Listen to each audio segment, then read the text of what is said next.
안녕하세요. 저는 전라도에서 나고 자란 청년입니다. 아시다시피 전라도는 굉장히 정치색이 좌쪽으로 치우쳐져 있는 지역이죠. 그렇기 때문에 학교 선생님들도 그렇고 친구들도 그렇고 나가서 만나는 모든 사람들이 좌파였습니다. 어렸을 때는 저도 좌파였어요. 아니, 정확히는 좌파가 뭔지도 모르고 우파를 혐오하는 인간이었죠. 그냥 아무것도 모른 채 세뇌된 좀비였어요. 기억을 더듬어 올라가 보면 제가 초등학교 때는 선생님들이 전부 다 김대중 노무현 대통령을 찬양했었어요. 김대중 대통령은 한국 최초로 노벨 평화상을 받은 위대한 사람이다. 원수까지 사랑하는 진정한 선인이다. 라고 하시면서요. 그때는 그게 그렇게 대단해 보였습니다. 저런 사람이 우리나라 지도자라는 것에 너무 자랑스러웠어요. 하지만 그때는 몰랐죠. 그 사람이 경부고속도로 자리에 감자밭을 깔자고 드러누워서 시위를 했다는 사람이었다는 걸요. 중고등학교로 올라가서도 마찬가지였어요.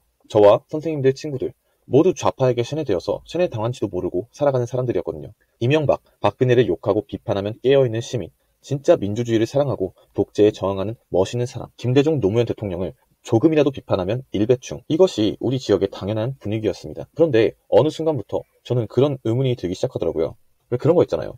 우리 주변에 어떤 사람에 대한 평가가 이루어질 때 그 사람에 대한 평가는 굉장히 다각도로 이루어집니다.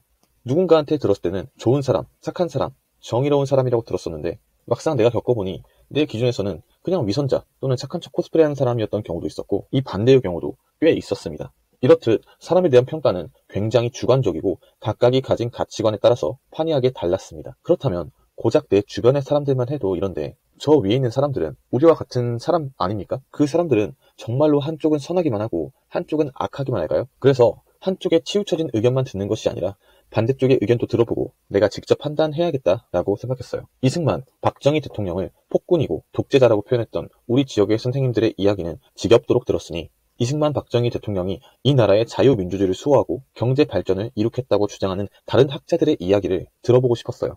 주장과 근거는 타당한지, 증거는 있는지, 세계의 평가는 어떠한지 이런 것들을 공부해봤습니다. 처음에는 너무 이질적이었어요. 저도 20년이 넘는 세월 동안 좌파의 세뇌 교육을 듣고 자란 사람이잖아요. 받아들이기가 너무 힘들더라고요. 오히려 그들이 주장한 내용을 듣고 그 반박 자료들을 찾으려고 여기저기 뒤져봤어요. 그런데 알아보고 찾아볼수록 그들의 주장이 오히려 사실이고 저는 완벽하게 왜곡된 역사를 배우고 있다는 사실만 알게 됐어요. 물론 정치라는 것이 가치관을 담고 있는 것이기 때문에 어느 한쪽이 무조건 옳다라고 주장하는 것에는 어폐가 있지만 적어도 어떤 가치관이 더 나은 사회를 만들었냐, 우리가 더 풍요롭고 자유로운 삶을 살 수 있는데 기여했냐, 이 가치를 놓고 봤을 때는 아무리 봐도 저는 우파의 가치가 맞다라고 생각을 했거든요. 그리고 좌쪽에 있는 사람들이 어떻게 거짓 정보를 흘리고 프레임을 씌워서 반대 진영의 사람들을 악으로 몰고 갔는지 알게 되니까 너무 역겹더라고요. 저는 진심으로 6.25 때 이승만 대통령이 한강대교 끊고 혼자 도망친 줄 알았어요. 조작된 사진 가지고 한강대교라고 말하면서 저거 끊고 지 혼자 살려고 도망쳤다고 가르침 받았거든요. 20년을 넘게 우리나라에 자유민주주의를 가져다준 영웅을 국민을 버리고 혼자 살려고 도망친 파렴치한으로 생각하고 살았습니다. 박정희 대통령이 군인들을 동원해서 우리나라를 전복하려고 했다고 믿었어요. 독재를 위해 국회를 탄압하고 무장 군인들로 위협을 가해 이 나라의 왕이 되려고 했다고 믿었습니다. 그분이 없었다면 지금 경부고속도로 자리에 감자밭이 깔려 있었을 테고 저는 이렇게 편하게 앉아 유튜브 영상이나 찍고 있는 대신 논밭에 나가서 벼를 심고 있었을 수도 있겠죠. 박정희 대통령에 대해서는 그 당시에도 일각에서는 그래도 경제 발전을 이룩했다는 공이 있다 라는 평이 들렸던 것으로 기억을 해요. 그래서 선생님들한테 물어봤던 기억이 있습니다. 선생님, 근데 독재는 했지만 어쨌든 박정희 대통령 덕분에 우리나라 경제가 눈부시게 발전한 것은 사실 아닌가요? 라고 물어봤어요.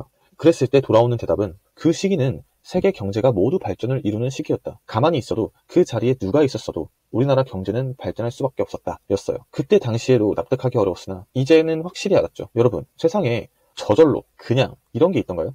모든 일에는 원인과 결과가 있습니다. 전 세계가 발전하는 시기였다면 왜 북한은 아직도 우리나라의 80년대만도 못하는 삶을 살고 있는 거죠? 70년 전만 해도 필리핀, 말레이시아는 우리나라보다 배는 더 잘 사는 나라들이었고 태국, 베트남 이런 국가들도 우리나라보다 훨씬 많은 천연자원을 가지고 있어서 경제 발전에 비교도 안 되게 더 유리한 입지에 있었는데 왜 지금은 우리나라의 GDP에 반도 못 미치는 경제력을 갖고 있는 거죠? 우리나라 국민들이 근면 성실해서 그런 거다. 노동자들이 뼈를 갈아 넣어서 우리나라를 발전시켰다. 이렇게 말하는 사람들이 반드시 나오는데 제가 진짜 이것저것 일 많이 해보면서 외국인 노동자들 정말 많이 봤거든요. 근면 성실은 걔네도 못지 않아요. 특히 저기 우즈베키스탄, 키르기스탄 여기 친구들은 무슨 이삿짐 나를 때 보면 혼자서 2명에서 3명 분 몫은 그냥 해낼 정도로 성실하고 일도 잘하고 힘도 셉니다. 우리나라 사람들 물론 근면 성실하죠. 하지만 다른 나라 사람들이 근면 성실함이 부족해서 우리나라보다 못 사는 게 아니라는 거예요. 그리고 다 필요 없고 우리나라랑 같은 민족인 북한 사람들은 왜 아직도 그렇게 못 사냐고요. 이 한마디로 다 정리가 되잖아요. 어떤 체제 하에서 어떤 지도자가 이끌었냐가 결국 지금의 결과를 만든 거예요. 이렇게 말하면 또 그게 아니라 우리나라는 미국의 원조 덕분에 성장한 거라고요. 100번 양보해서 그럼 그 미국이 우리나라를 도울 수 있게 외교를 한 분이 누구인데요? 이승만이잖아요. 저기 좌파 세력들이 우리 민족 문제는 우리가 해결하겠다고 해서 미군 철수시켰다가 2년 만에 6.25 터졌잖아요. 그 참혹한 전쟁을 겪고도 지금도 미군 떠나라고 소리 지르고 있잖아요. 6.25 때 유엔군 개입 없었으면 우리나라가 지금 적화통일 됐다는 것에 부정할 수 있는 사람이 있나요? 미국이 도와주고 우리 국가들이 도와줘서 살았는데 도와준 미국을 배척하고 중국을 돕고 있는 게 저기 좌익 세력들이라고요. 깨진 대가리가 봉합되고 나니까 시야에서 안개가 걷히면서 진실이 보이기 시작하더라고요. 제가 진짜 진절머리 났던 게 좌파는 어떻게 하는 말마다 죄다 거짓말이고 가짜 뉴스로 사람들 선동하고 이런 여론 플레이는 기가 막히게 하는지 저도 진짜 부끄러운 게 광우병 괴담 믿었습니다. 저도 한때는 미국산 소고기 먹으면 뇌 송송 구멍 탁 되는 줄 알았어요. 지금 광우병 괴담 나온 지 15년도 더 지났죠? 단 한 명이라도 나왔나요? 없어요. 그때 뭐 미국산 소고기 먹으면 10년 뒤에 뇌 스펀지 돼서 다 죽는다고 이랬는데 쏙 들어갔습니다. 사드 전자파 괴담, 인간이 전자파에 튀겨진다. 이딴 개소리로 중국이랑 북한의 침략에 대비하는 것도 못하게 하려고 했잖아요. 어디 뉴스에 한 사람이라도 나왔습니까? 이번 후쿠시마 오염수 방류, 이것도 뻔해요. 세계 최고의 원자력 기구에서 아무 문제 없다고 발표했고 오히려 직접적인 타격을 입으면 더 심하게 입었을 미국도 방류하라고 한 사안을 가지고 또 이상한 가짜뉴스 만들어서 사람들 선동했는데 저는 이 문제도 똑같을 거라고 봐요.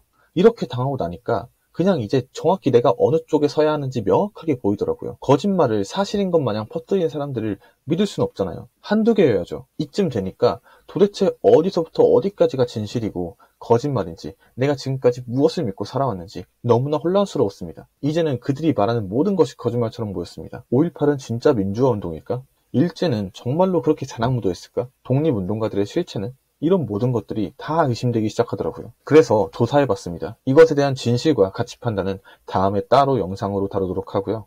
어느 쪽이 옳고 그르냐의 문제는 가치와 신념, 그리고 다양한 이해관계들이 복합적으로 얽혀있기 때문에 반드시 어느 쪽이 옳다, 틀렸다 이렇게 말하기는 어려울 수 있습니다. 하지만 적어도 역사에 대해 어떤 사안에 대해 논하고 얘기하는 것 자체를 죄악시하는 건 자유민주주의 사회에서 절대로 일어나서는 안 되는 일 아닙니까? 왜 역사를 공부하고 사실관계에 대해서 다시 한번 조사를 해보고 논하는 사람들을 무슨 악마처럼 만들어서 자신들이 만든 가짜소설을 실화로 만들어버리냐고요. 아직도 5.18, 세월호, 이태원 이런 얘기들을 꺼낼 때면 누군가는 자신들이 알고 있는 사실에 반대되는 의견이 나오자마자 마치 그 사람을 무슨 사이비신도 모듯 하는 것만 봐도 그들의 전략, 프레임 씌우기, 성역화가 제대로 통했다는 것이죠. 여러분, 우리가 개, 돼지가 아닌 국민이 되려면 스스로 생각이란 걸 해야 합니다. 어떤 정보를 보든 무조건적인 수용이 아닌 비판적인 사고를 가지고 가치 판단을 해서 받아들여야 합니다. 저는 이렇게 우파가 된 지금도 우파한테 호의적인 뉴스, 유튜브 채널을 볼 때 메신저만을 믿는 것이 아니라 저 메시지가 진짜 타당한지 사실에 근거한 주장인지 계속해서 의심하면서 봅니다. 한번 좌파에게 세뇌당했던 기억이 있기 때문에 내가 진영을 다른 쪽으로 옮겼다고 해서 여기서도 안 당할 거란 법은 없으니까요. 그리고 저는 이렇게 하는 것이 자유민주주의 사회에서 진짜로 깨어있는 시민이라고 생각합니다.